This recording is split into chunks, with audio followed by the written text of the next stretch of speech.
Friends, welcome to Home Knowledge Hub. और आज हम देख रहे हैं स्टैंडर्ड 9 का साइंस एंड टेक्नोलॉजी का 14 chapter substances in common use. तो सब्सटेंसेस इन कॉमन यूज़ के फर्स्ट पार्ट में हमने देखा था यहाँ तक, और इसके आगे हम आज पार्ट 2 में शुरू करने वाले हैं। तो सबसे पहले यहाँ पे देखो क्या दिया गया है, इंट्रोडक्शन टू अ साइंटिस्ट दिया गया है। ये जो है अर्नेस्ट रदरफोर्ड है, जिन्होंने एटॉम्स की थ्योरीज प्रेजेंट की थी बहुत सारी। A scientist from New Zealand did research on radioactivity under the guidance of J.J. Thomson। जो J.J. Thomson थे, इनके टाइम के सबसे बड़े एटॉमिक रिसर्च करने वाले या फिर रेडियो एक्टिविटी रिसर्च करने वाले सबसे बड़े साइंटिस्ट थे, जिन्होंने सबसे पहले इलेक्ट्रॉन्स की या फिर एटम्स की थ्योरी दी थी। At the Cavendish laboratory at Cambridge and McGill university Canada, he showed that nitrogen atom be split by bombarding at the alpha particles। मतलब उन्होंने क्या बताया, वो एक रेडियो एक्टिविटी एक्सपेरिमेंट कर रहे थे, रिसर्च कर रहे थे जे थॉमसन के गाइडेंस के अंडर कैवेंडिश लैबोरेटरी में कैम्ब्रिज में कनाडा में। और उन्होंने ये दिखाया कि नाइट्रोजन जो एटम होता है वो दो पार्ट्स में स्प्लिट हो जाता है। कब?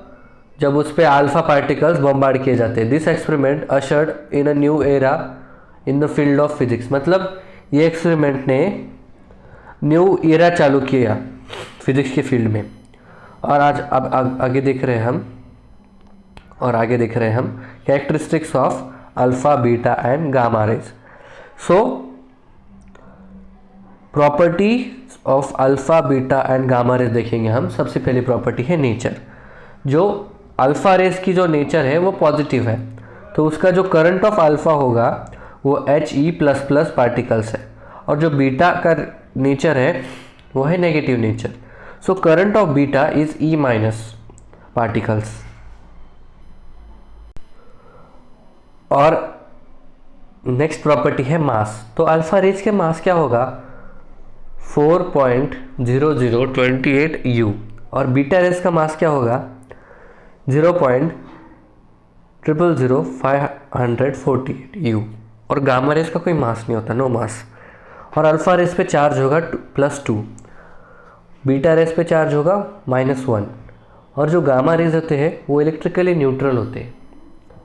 और जो वेलोसिटी होती है अल्फ़ा रेस की वो 1/5 to 1/20 times the velocity of light होती है, और जो बीटा रेस की वेलोसिटी होती है वो 1/5 to 9/10 times the velocity of light. और जो गामा रेस की होती है same as the velocity of the light. मतलब जो गामा रेज होते हैं वो थोड़े स्लो होते हैं इनसे, और सबसे ज़्यादा फास्ट होता है अल्फ़ा रेज।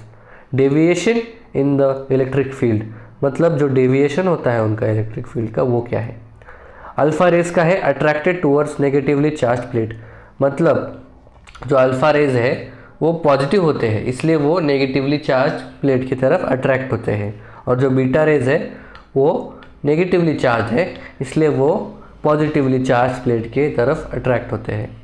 और जो गामा रेज है वो न्यूट्रल है, इसलिए वो कहीं पे डेविएटेड नहीं होते। और अल्फ़ा रेज का पेनिट्रेटिंग पावर देखेंगे। जो अल्फ़ा रेज है वो can penetrate an aluminium sheet of thickness more than 0.2 mm।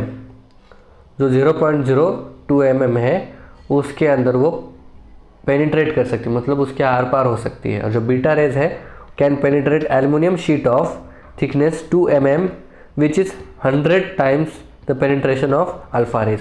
मतलब जो बीटा रेज है वो अल्फ़ा रेज से ज़्यादा 100 टाइम्स ज़्यादा बड़े पार्टिकल्स में पेनिट्रेट कर सकती है। उसकी कितने थिकनेस के शीट में कर सकती है वो 2 mm की। और जो गामा रेज है can penetrate 50 centimetre thick lead screen which is 1000 times of penetration of alpha particles. मतलब जो गामा रेज है वो 15 सेंटीमीटर मतलब 15 centimetre thick lead screen, lead की जो स्क्रीन होती है उससे भी पेनिट्रेट कर सकती है, और जो अल्फ़ा पार्टिकल्स से 10,000 टाइम्स बेटर है। और आयोनाइजेशन पावर देखेंगे, अल्फ़ा रेज का आयोनाइजेशन पावर वेरी हाई है, बीटा रेज का लो है और गामा रेज का वेरी लो है।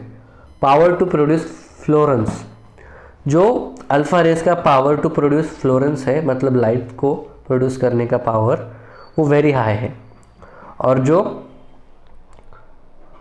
बीटा रेज का है वो वेरी लो है, और जो गामा रेज का है वो लो है। Uses of radio active isotopes, it is a misconception of that radioactive elements are used for making an atom bomb. Radioactive isotopes are used in various fields such as scientific research, agriculture, industry, medicine, etc. मतलब ये एक misconception है, मतलब एक गलत समझ है, लोगों की गलत फहमी है कि जो रेडियोएक्टिव एलिमेंट्स होते हैं उनके आइसोटोप्स या फिर वो सिर्फ एटॉमिक बॉम्ब या फिर न्यूक्लियर बॉम्ब बनाने में ही यूज़ होते हैं। जो रेडियोएक्टिव आइसोटोप्स होते हैं वो अलग अलग फील्ड्स में यूज़ किए जाते हैं, जैसे कि साइंटिफिक रिसर्च में, एग्रीकल्चर्स में, इंडस्ट्रीज में, मेडिसिन में। So radioactive substances are used in 2 ways, मतलब उसके 2 वेज होते हैं यूज़ करने के। फर्स्ट है by using the radiation alone, मतलब जो रेडिएशन है उसको अकेले यूज़ करना, और बाय रेडियोएक्टिव एलिमेंट इटसेल्फ, मतलब उसका रेडियोएक्टिव एलिमेंट का इटसेल्फ का रेडिएशन यूज़ करना। सबसे पहले नेचुरल रेडियोएक्टिविटी देखते हैं। Generally the elements with atomic numbers from 82 to 92 are found to radiate spontaneously in nature, मतलब उनका नेचुरल रेडियोएक्टिविटी होती है, जो 82 से 92 के बीच में जिनका एटॉमिक नंबर होता है। These are called natural radioactive elements. और नेक्स्ट पॉइंट क्या है, artificial radioactive elements. So artificial radioactive elements में देखते हैं, the couple of Frederic Joliot Curie and Irene Joliot Curie first invented induce radioactivity, मतलब जो कपल है फ्रेडरिक जोलियट क्यूरी और आयरन जोलियट क्यूरी, उन्होंने सबसे पहले इंड्यूस रेडियोएक्टिव को इन्वेंट किया, एक्टिविटी को। The radioactive elements produce in the nuclear fission processes brought about in the laboratory by bombardment of particles were are called artificial radioactive elements, मतलब जो radioactive elements बनाए जाते हैं न्यूक्लियर फिशन प्रोसेस के द्वारा, वो पार्टिकल्स के बॉम्बार्डमेंट के बाद बनाए जाते हैं, उनको आर्टिफिशियल रेडियोएक्टिव एलिमेंट्स कहा जाता है। They are awarded the Nobel prize in 1935 for this invention. जो इमेज में दिख रहे हैं ना, ये है फ्रेडरिक जोलियट क्यूरी और ये है आयरन जोलियट क्यूरी। आगे देखने वाले हम रेडियोएक्टिविटी और radioactive isotopes are used in various field as follows. Industrial field में कहाँ यूज़ किए जाते हैं रेडियोएक्टिव आइसोटोप, देखते हैं। सबसे पहले radiography, internal cracks and voids in cast iron articles and iron solder can be detected with the help of gamma rays, मतलब जो इंटरनल क्रैक्स होते हैं या फिर जो कोई क्रैक्स पड़ते हैं या फिर टूट जाता है आयरन कास्ट आर्टिकल्स जो होते हैं, या फिर आयरन का सोल्डर किया जाता है मशीन्स में, उनको किसकी मदद से डिटेक्ट किया जाता है, गामा रेज की मदद से। For this purpose isotopes like cobalt 16, iridium 192 are used in radiography camera. This technique is used for detecting flaws in metal work, मतलब मेटल वर्क के अंदर कमियां निकालने के लिए ये टेक्निक यूज़ की जाती है, कोई खराबी हो तो उसको निकालने के लिए या फिर ढूंढने के लिए। Measurement of thickness, density and level, it is necessary to maintain the required thickness in the manufacture of aluminium, plastic, iron sheets of differing thickness. In this manufacturing process, a radioactive substance is placed on the one side and instrument to measure radiation on the other. The radiation read by measuring instrument varies with the thickness of the sheet. Material inside a packing can also be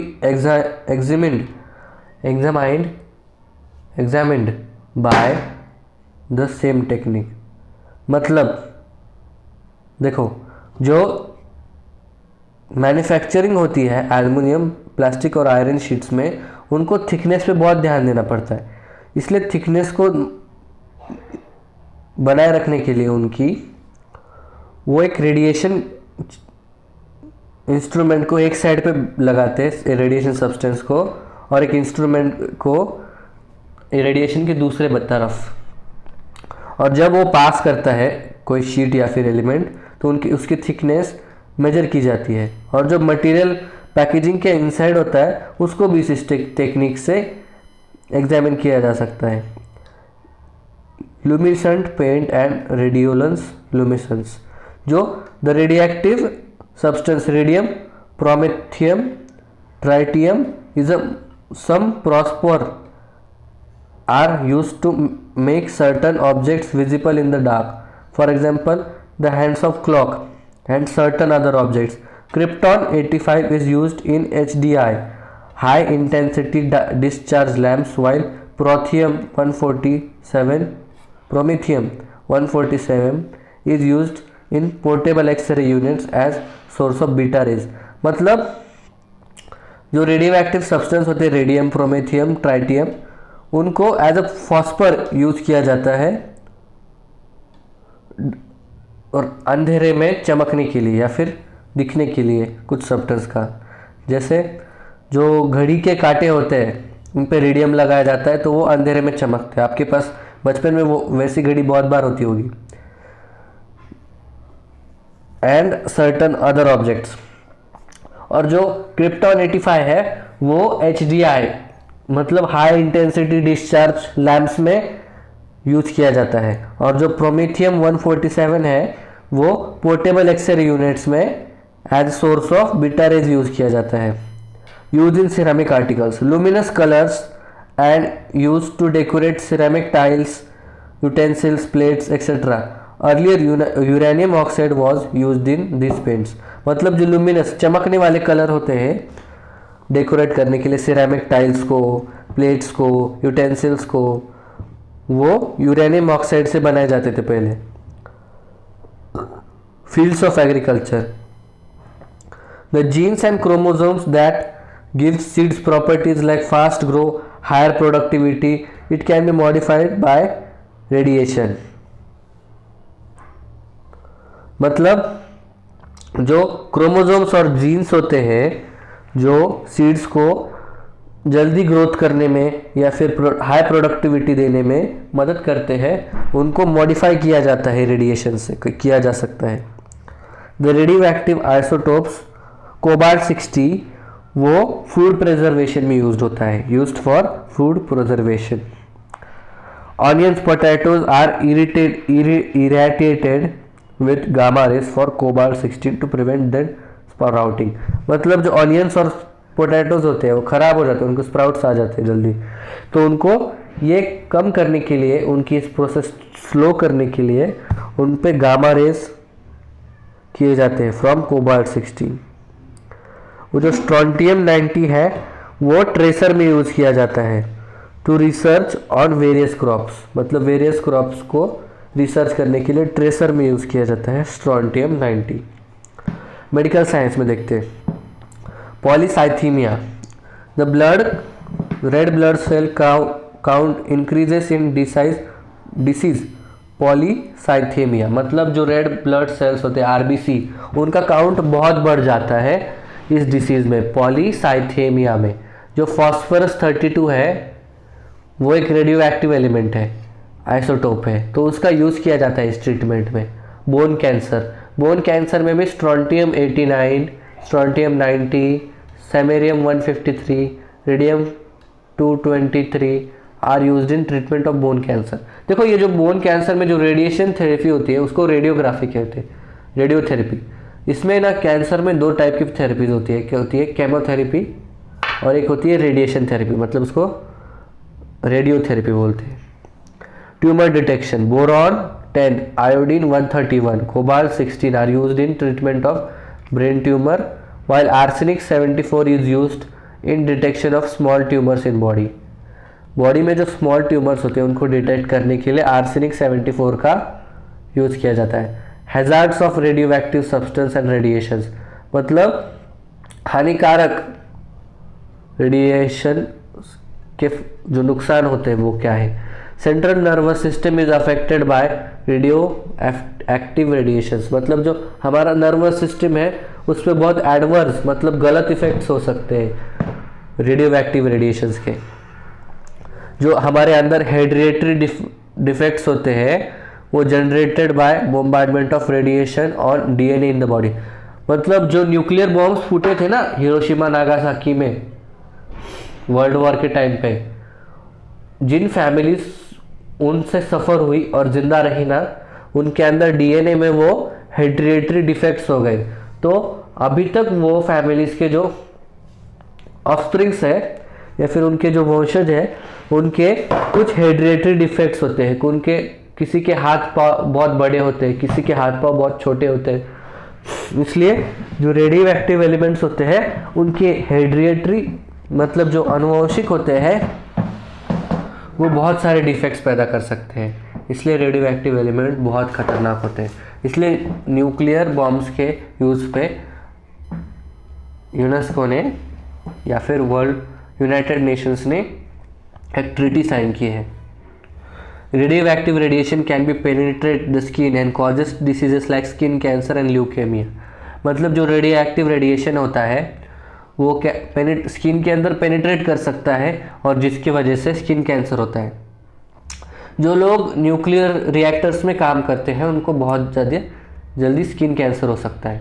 और जो 90s के समय में जो लोग watches बनाते थे ना रेडियम के क्लॉक्स के, वो क्या करते थे, वो तो पेंट करते समय उनको पता नहीं था कि ये रेडियो एक्टिव पेंट होता है, तो उस ब्रश को मुंह से गीला करते थे, फिर रेडियो में डुबाते थे, फिर मुंह से गीला करते थे। तो उसकी वजह से उनको क्या हुआ, वो रेडियम जो है रेडियो एक्टिव होता है ना, तो उनके बॉडी में चला गया वो।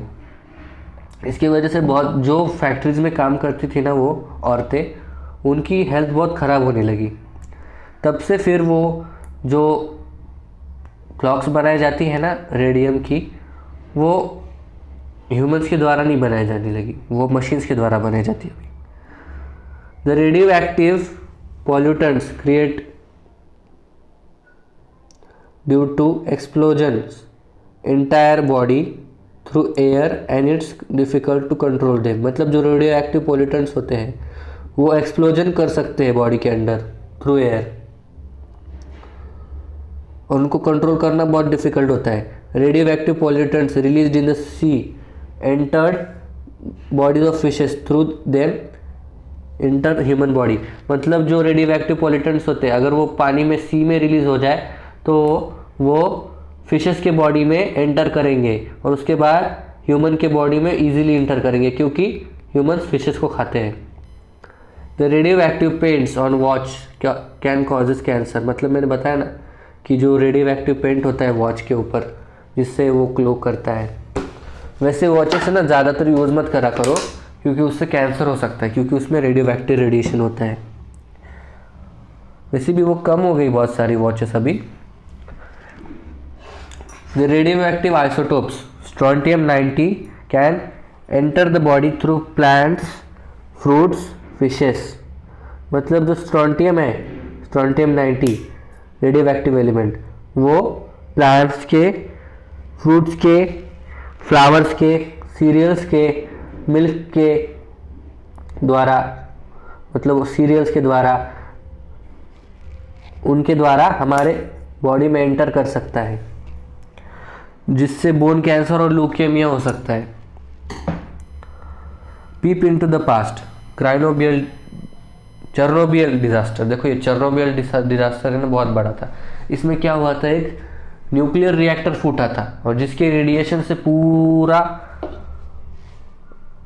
जो ग्राफाइट रिएक्टर था उसका ब्लास्ट हुआ था, जिससे पूरा एटॉमिक पावर प्लांट एक्सप्लोड हुआ था और जिससे पूरे एयर में, वाटर में और लैंड में सब चीज़ में रेडियो एक्टिव रेडिएशंस हो गए। उसके आजू बाजू में 10 किलोमीटर्स में 15 किलोमीटर्स में जितने भी लोग थे उससे वो अफेक्टेड हो गए थे। उनमें अलग अलग प्रकार के जेनेटिक डिसऑर्डर्स हो गए, कुछ लोगों को थायराइड डिसऑर्डर्स हो गए, किसकी ब्रेन में माल फंक्शंस हो गए।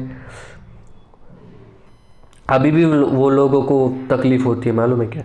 On 26 April 1986 the graphite reactor in the Chernobyl atomic power plant exploded and suddenly the radioactive isotopes and radiation came out. Due to this episode, radioactive isotopes enter the human body through water, land and caused genetic disorders. This got carried further into next generation. Thyroid disorders increased in children as well as adults.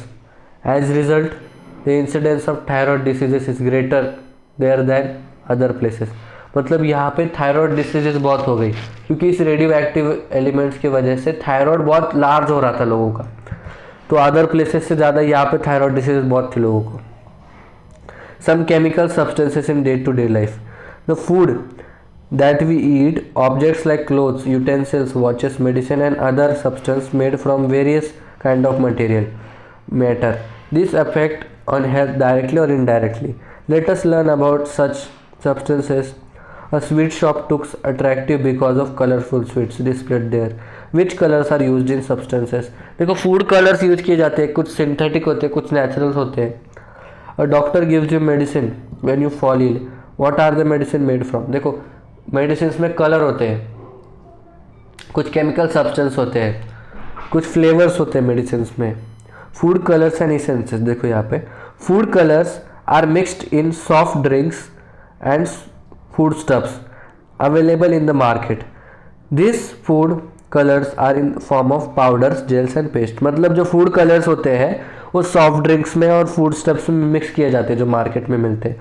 वो food colours किस किस के form में होते हैं? Powder के form में होते हैं, जेल के फॉर्म में होते हैं या फिर पेस्ट के फॉर्म में होते हैं। Food colours are used in domestic as well as commercial products. मतलब घर में जो प्रोडक्ट्स बनते हैं उनमें भी यूज़ होते हैं और कमर्शियल प्रोडक्ट्स मतलब जो मार्केट से आते हैं उनमें भी यूज़ होते हैं। Certain colours and essences are added to ice cream, ice candies, sauce, fruit juices, cold drinks, pickles, jams and jellies. मतलब ये जो कलर्स होते हैं सर्टन टाइप्स के इसेंसेस और कलर्स, ये आइसक्रीम में यूज़ किए जाते हैं। जैसे देखो स्ट्रॉबेरी फ्लेवर आइसक्रीम में स्ट्रॉबेरी एसेंस डाला जाएगा, स्ट्रॉबेरी फ्लेवर डाला जाएगा आर्टिफिशियल, उसमें स्ट्रॉबेरी कलर होगा। आइस कैंडीज़ में, सॉसेस में, फ्रूट जूसेस में, कोल्ड ड्रिंक्स में, पिकल्स में, जैम्स में, जेलीज में ये कलर्स और इसेंसेस डाले जाते हैं। Food colours are often found in added to packaged meat. मतलब कभी कभी वो पैकेज्ड मीट में भी यूज़ किए जाते हैं, जैसे चिकन मटन होता है पैकेज्ड मीट, उनमें भी यूज़ किया जाता है। चिली पाउडर में कलर डाला जाता है, टर्मरिक में कलर डाला जाता है ज़्यादा येलो दिखने के लिए, स्वीट्स में डाला जाता है colour. The similar substance has to give them good colour. मतलब उनको अच्छा कलर आने के लिए वो कलर्स डाले जाते हैं। Harmful effects of artificial food colours. देखो जो आर्टिफिशियल फूड कलर्स होते हैं उनके बहुत हार्मफुल इफेक्ट होते हैं हम पर। Food colours added to pickles, jams and sauces contain small quantities of lead and mercury. जो अचार और जैम्स में कलर होते हैं ना, सॉसेस में, उनमें स्मॉल क्वांटिटीज में लीड होता है और मर्क्यूरी होता है जो हमारे हेल्थ के लिए अच्छा नहीं है। This can harmful who those consume these products on regular basis। मतलब जो पैकेज पिकल्स और जैम्स और सॉसेस होते हैं उनको जो रेगुलरली खाते हैं उनके बॉडी में थोड़ा करके बहुत सारा amount of lead and mercury जमा हो जाता है। डिसीजेस लाइक ADHD मतलब attention defect hyper activity disorder can affect children to excessive consumption of foods with added food colours. मतलब उनको न्यूरॉन ट्रांसमीटर डिसऑर्डर हो जाएगा, मतलब जिससे उनका ध्यान ज़्यादा लगेगा नहीं किसी चीज़ पे जो इनको एक्सेसिव बेसिस पे खाते हैं इन फूड्स को। Always remember food colours are natural as well as artificial. The food colours, कुछ फूड कलर जो बनाए जाते हैं वो सीड्स से बनाए जाते हैं, बीटरूट से बनाए जाते हैं, फ्लावर्स से बनाए जाते हैं, फ्रूट से बनाए जाते हैं, उनको कॉन्सेंट्रेट करके उनको वो नेचुरल होते हैं। और कुछ कलर सेंट्राजिल, सनसेट येलो, ये सब आर्टिफिशियल फूड कलर्स है जो ज़्यादातर यूज़ किए जाते हैं। However over consumption of artificial food colours can be detrimental to health. मतलब जो ओवर कंजप्शन होता है आर्टिफिशियल फूड कलर का वो हेल्थ के लिए अच्छा नहीं होता। Therefore uses of natural food colours is always good. मतलब जो नेचुरल फूड कलर्स होते हैं उनको यूज़ करना सबसे अच्छा होता है। देखो यहाँ पर डाई के बारे में दिया गया है।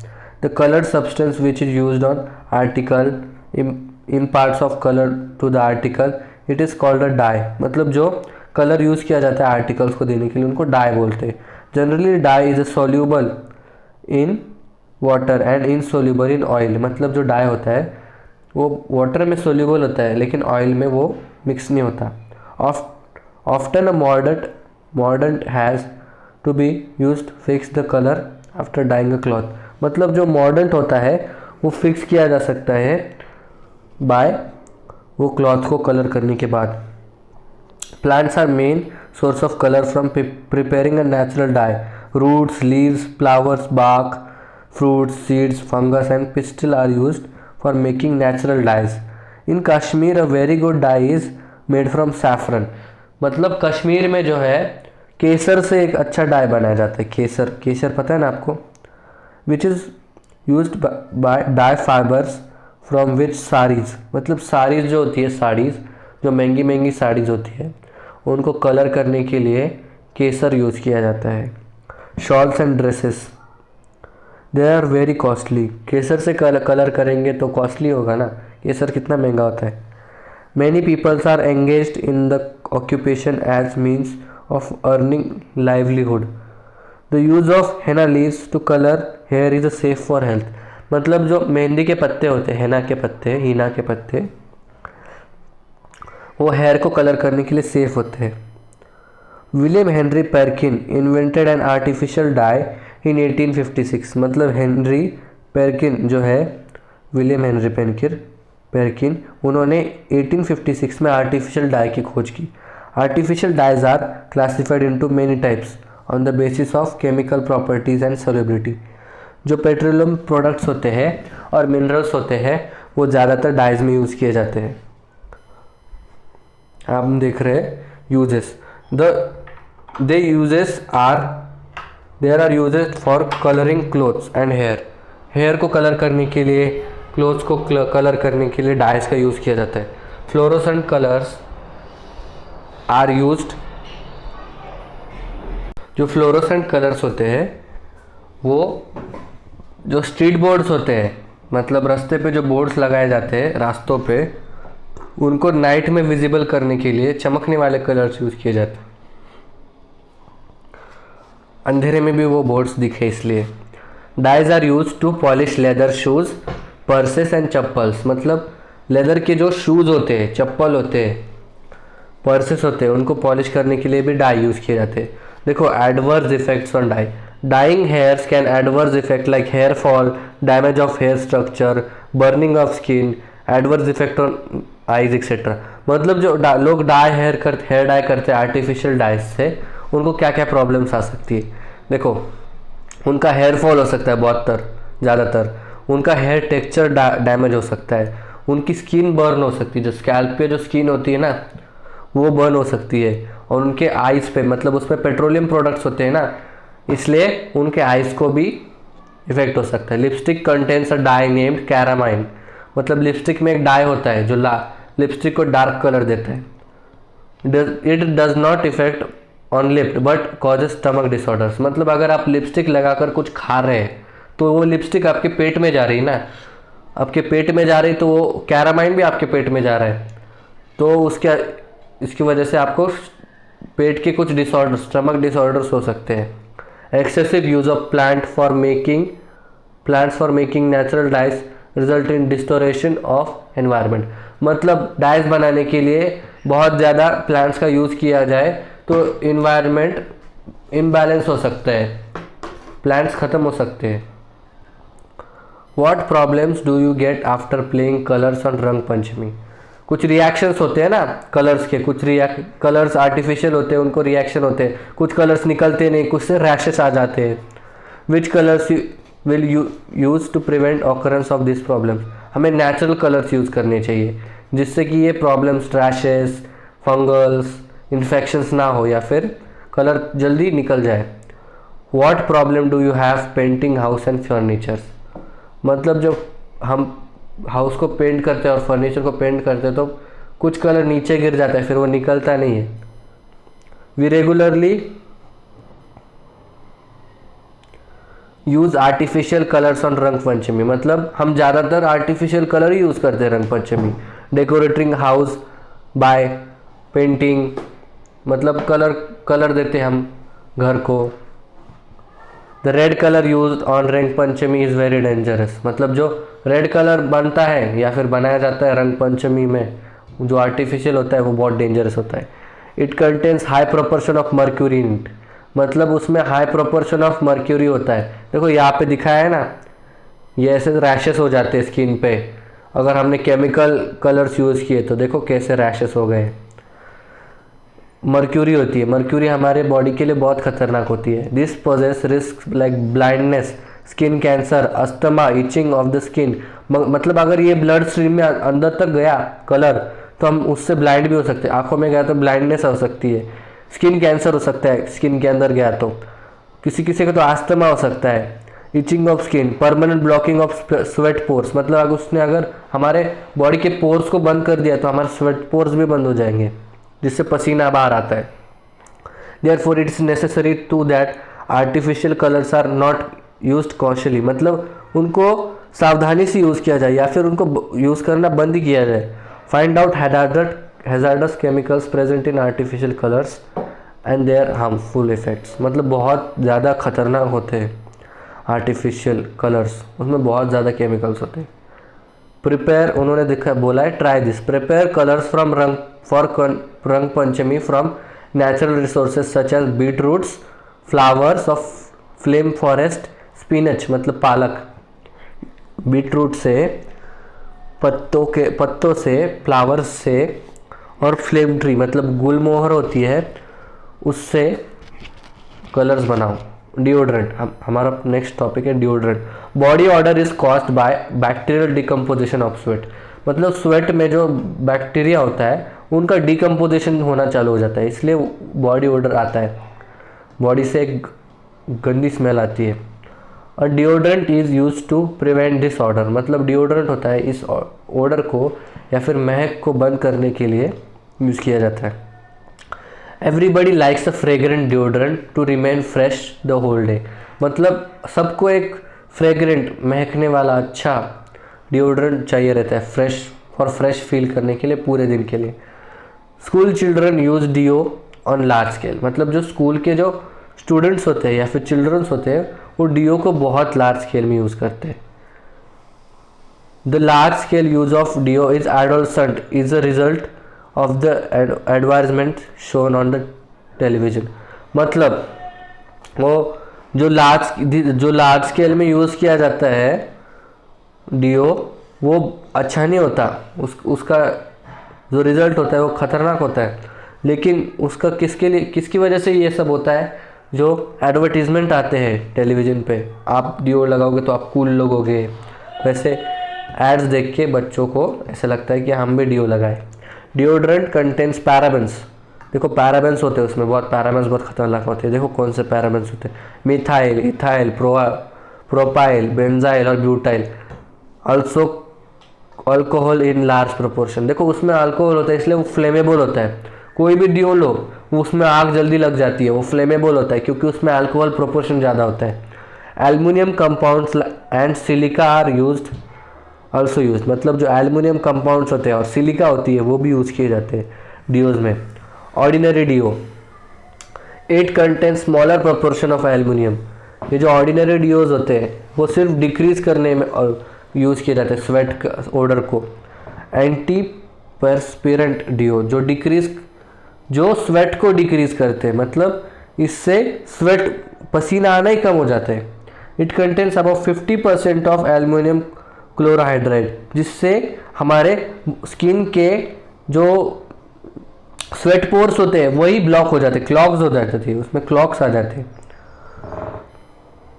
Clinical deo, some people sweat heavily and it has harmful effects on skin, मतलब स्वेट में ना कुछ एसिड्स होते हैं, अगर हमें बहुत पसीना आया तो हमारे स्किन पर रैशेस या फिर इचिंग या फिर जो रिंगवर्म्स होते हैं वो हो सकते हैं। तो इसके लिए क्लिनिकली एक डीओ बनाया जाता है। Clinical deo is mean for such people. It contains 20 to 25% aluminum. It is also used during the night. Harmful effects. Aluminum zirconium compounds are most harmful chemicals in the deodorant. Disorders like headache, asthma, respiratory disorders, heart disease are likely occur without our knowledge. मतलब कभी कभी कोई do लगा के आता है तब आपका सर दुखता है ना, तो इसकी वजह से होता है, एल्युमिनियम और जिरकोनियम की वजह से, क्योंकि ये कंपाउंड्स बहुत हार्मफुल होते हैं। There is a possibility of various skin disorders and also skin cancer due to this aluminum chlorohydrates. मतलब इससे बहुत प्रकार के स्किन डिसऑर्डर्स और स्किन कैंसर्स हो सकते हैं एल्युमिनियम क्लोरोहाइड्राइड से। Teflon is used for coating cooking vessels या फिर utensils and industrial equipment to avoid sticking. मतलब जो टेफ्लॉन होता है वो कुकिंग यूटेंसिल्स, मतलब जैसे देखो नॉन स्टिक कुकवेयर होता है ना, नॉन स्टिक कुकवेयर, जो नॉन स्टिक ये होती है बर्तन होता है हमारे घर में जिस पर डोसा या फिर कुछ बनाया जाता है, उसमें टेफ्लॉन कोटिंग होती है। इंडस्ट्रियल यूजेस में भी यूज़ किया जाता है। It is the polymer of tetra fluoroethylene, मतलब इसलिए उसको टेफ्लॉन बोलते हैं। Roy J Plunkett discovered it in 1938। It is chemical name is polytetrafluoroethene C2,4N। What is the property of Teflon because of which is non stick ware. देखो इसकी जो property होती है, देखो the atmosphere and chemical substances have no effect on Teflon. इसकी वजह से कोई वाटर या फिर ऑयल टेफ्लॉन पे स्टिक नहीं होता। नीदर वाटर और oil will stick to Teflon particles, इसलिए इसकी वजह से होता है क्योंकि उसके ऊपर कोई एटमॉस्फेरिक या फिर केमिकल सब्सटेंस का इफेक्ट नहीं होता। High temperature do not effect Teflon at melting point is 327 degree Celsius. Teflon coated articles are very easy to clean. Uses Teflon is a poor conductor of electricity. Therefore, Teflon clad wire and parts is used in high technology electronics instrument. इसकी वजह से उनको use किया जाता है। Poor conductor होता है ना ये, तो इसको इंसुलेटर की तरह यूज़ किया जाता है। It is used for making non stick kitchen ware. ये बहुत हैजार्डस होता है। टेफ्लॉन नॉन स्टिक कुकवेयर जो होता है वो बहुत हैजार्डस होता है, बहुत गंदे इफेक्ट्स होते हैं बॉडी पे इसके।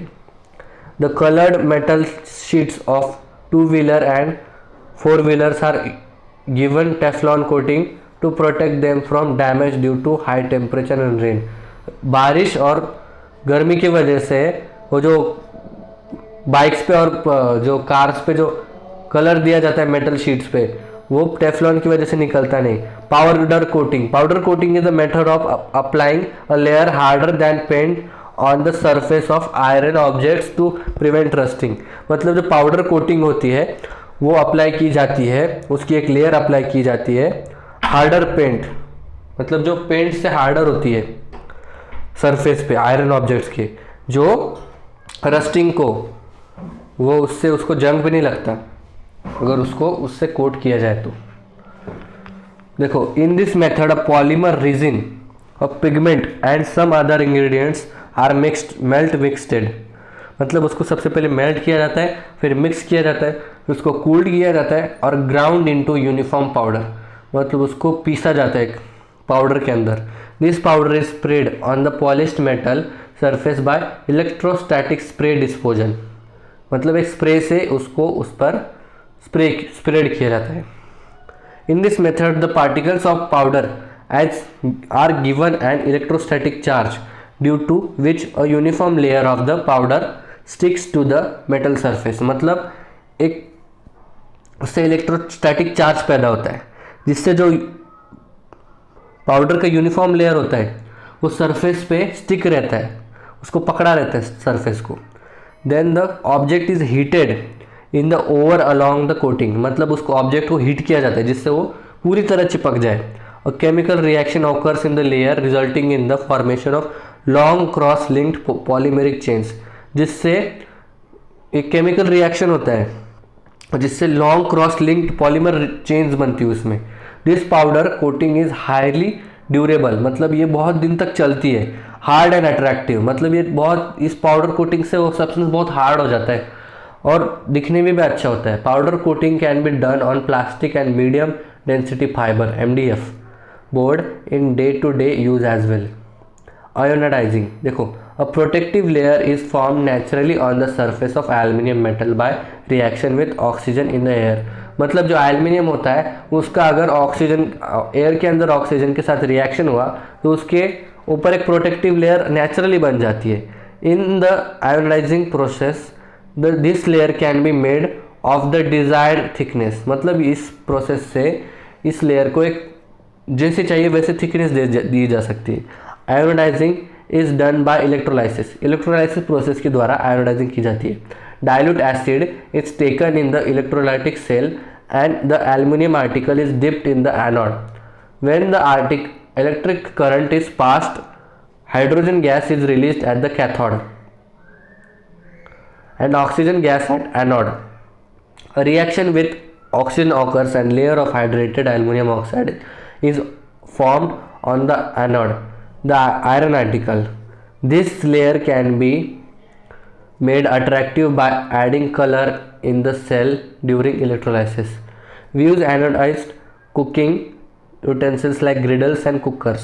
उस पर जो कलर दिया जाता है, देखो सबसे पहला क्या जाता है, एक डाइल्यूट एसिड लिया जाता है, वो इलेक्ट्रोलाइटिक सेल में डाला जाता है एंड एल्युमिनियम आर्टिकल जो होता है, एल्युमिनियम का जो आर्टिकल होता है उसको डिप किया जाता है एनोड में और उसके बाद एक इलेक्ट्रिक करंट पास किया जाता है हाइड्रोजन गैस रिलीज करने के लिए कैथोड के अंदर, और उसके बाद ऑक्सीजन गैस एनोड के अंदर पास की जाती है। उसके बाद एक रिएक्शन होता है ऑक्सीजन के साथ, हाइड्रेटेड एल्युमिनियम ऑक्साइड बनता है उसमें एनोड में। ऐसे वो ये एनोडाइजिंग परफॉर्म होती है। Ceramic is heat resistant substance formed by kneading an anaerobic substance in water, मतलब सिरेमिक जो होता है वो हीट रेजिस्टेंट सब्सटेंस होता है, उस पर हीट का कोई प्रभाव नहीं होता। वो क्या कैसे यूज़ किया जाता है, उसमें एक एनारोबिक सब्सटेंस होता है जिसको पानी में गूंदा जाता है, नीड किया जाता है and the shaping is hardening it by heating, उसको शेप दिया जाता है और उसके बाद उसको हीट किया जाता है। जैसे मिट्टी के मटके बनाते हैं ना हम, वैसे ही। Pots made by potter, Mangalore roofing tiles, construction, bricks, pottery, terracotta articles are some examples of some ceramic articles that we are see around. बहुत देखे होंगे हमने, मटके होते हैं, पानी के मटके होते हैं, मैंगलोर रूफ टाइल्स होती है जो कोकन साइड में देखो घरों के ऊपर रूफ टाइल्स में जैसे मिट्टी के टाइल्स बनाए जाते हैं, टेराकोटा आर्टिकल्स होते हैं। This is how and ceramic article is made, देखो ये ऐसे होते हैं, इस पिक्चर में दिखाया गया ना 15.5 में ऐसे सिरेमिक आर्टिकल्स होते हैं। When an clay is kneaded in water shaped and then fired in a kiln at temperature of, मतलब भट्टी में उनको फायर किया जाता है 1000 to 1115 डिग्री सेल्सियस। और पोरस सिरेमिक इज फॉर्म, मतलब उसमें पोर्स बन जाते हैं। To overcome the porosity the fired object is covered with finely ground glass powder suspended in water, मतलब ग्लास पाउडर, कांच का जो पाउडर होता है उसमें पानी डाल के उस पर उसका पोरिंग कम किया जाता है एंड देन फायर्ड अगेन, मतलब उसके बाद फिर से उसको भट्टी में डाला जाता है। As a result the surface of ceramic becomes shiny and porosity disperse, मतलब वो शाइनी बन जाता है, उसको चमक आ जाती है एक अलग प्रकार की, क्योंकि उसमें ग्लास पाउडर होता है, ग्लास पाउडर की वजह से उसमें चमक आ जाती है। Porcelain it is hard translucent and white coloured ceramic, it is made by using white clay called kaolin found in China, जो चाइना में काओलिन क्ले होती है इससे बनता है वो। ये हार्ड होता है, ट्रांसलूसेंट होता है, मतलब उसका कलर थोड़ा डिसपर होता है, मतलब इसका थोड़ा आर पार दिखता है। ये वाइट कलर सिरेमिक होता है, ये इसका कलर वाइट होता है। Glass, granite and mineral feldspar is mixed with kaolin and kneaded with water. मतलब जो ग्लास और ग्रेनाइट और मिनरल होते हैं वो काओलिन के साथ मिक्स किए जाते हैं और पानी डाल के गूंद दिए जाते हैं। The resulting mixture is shape, मतलब जो मिक्सचर बनता है उसको शेप दिया जाता है और उसके बाद भट्टी में उसको 12,000 से 14,000 डिग्री से 50 डिग्री सेल्सियस पे उसको गर्म किया जाता है और उसके बाद उसको ग्लेज किया जाता है ग्लास पाउडर वगैरह डाल के और फिर उसको भट्टी में डाल दिया जाता है। Beautiful articles of porcelain are obtained, which porcelain vessels are used in the laboratory. देखो पोर्क्लेन का जो ये होता है ना, चाइना डिश यूज किया जाता है लैबोरेटरी में, बोन चाइना। और bone china is made by adding some ashes of animal bones in mixture of china clay. मतलब जो एनिमल के जो हड्डी के राख होती है उसको चाइना क्ले में यूज किया जाता है। Feldspar and fine silica while making porcelain. Porcelain जो होता है उसमें ये मिक्स किया जाता है। This ceramic is harder than porcelain. जो पोर्सलेन होता है उससे भी ज़्यादा ये हार्डर होता है। Advance ceramics oxides like alumina Al2O3, zirconia ZrO2, silica SiO2 and some other compounds like silicon carbide SiC, boron carbide B4C and are used instead of clay for making advanced ceramic. This ceramic requires temperature of 16,000 to 18,000 degrees Celsius and oxygen free atmosphere for firing. This process is called sintering. Ceramics can withstand high temperatures without decomposing. Ceramic is brittle, water resistant and electric insulator. मतलब जो ceramic होता है वो high temperature पे decompose नहीं हो सकता और जो वो ब्रिटल होता है मतलब नाजुक होते हैं और वो वाटर रेजिस्टेंट होते हैं और वो इलेक्ट्रिकल इंसुलेटर होते हैं। Therefore is used in electrical instruments for coating interior of kiln. मतलब जो इलेक्ट्रिक इंस्ट्रूमेंट्स होते हैं भट्टी के उसको कोट करने के लिए यूज़ किए जाते हैं भट्टियों में। The outer surface of ships and blades of jet engines, इसमें भी यूज़ किया जाता है ceramic. A certain type of ceramic tiles are fixed on the outer layer of space shuttle. Space shuttle के आउटर लेयर में एक type of ceramic use किया जाता है। Some types of ceramics are used as super conductors. Super conductors की तरह use किया जाता है उनको। ये चैप्टर यहीं पे ख़त्म हो गया है, तो इस वीडियो का पार्ट 2 भी ख़त्म हो गया है। अगर आपने पार्ट 1 नहीं देखा तो मैंने डिस्क्रिप्शन में लिंक दे दी है, पार्ट 1 भी देख लीजिए। अगर आपको ये वीडियो पसंद आया तो लाइक कीजिए, चैनल पर नए तो सब्सक्राइब कीजिए और आपको कुछ सजेस्ट करना हो या फिर मुझसे कुछ क्वेश्चन पूछना हो तो कमेंट कीजिए। अपने दोस्तों के साथ और आप स्टूडेंट फ्रेंड्स के साथ इस वीडियो को शेयर कीजिए और आपसे मिलता हूँ नेक्स्ट वीडियो में। तब तक के लिए बाय।